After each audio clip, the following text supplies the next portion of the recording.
យោបាយតាក់ទងច្រើនអង្គណាច់តាមបែបផ្លែកច្រើនអង្គចាអ្នកខ្លាំងទាំងតងតាមអង្គក្រាសរសេរជាសារផ្ញើទៅមុខខ្លាំងទៀតនិយមប្រើទូរស័ព្ទ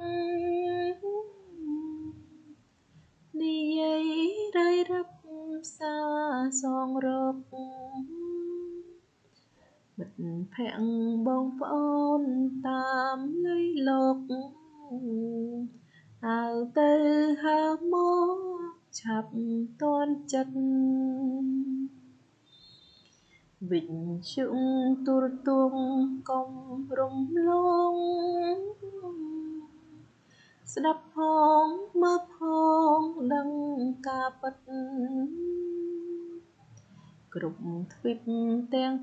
5ទូងឆ្ងាយចិត្តទាំងតងចិត្តស្និទ្ធបានគ្រប់គ្រានយោបាយចុងក្រោយផ្ដល់ព័ត៌មានទោះបីក្រមានកុំរួញរាប្រើអ៊ីនធឺណិតទាំងพ้องគ្នាស្រាវជ្រាវការងារតាមប្រាថ្នា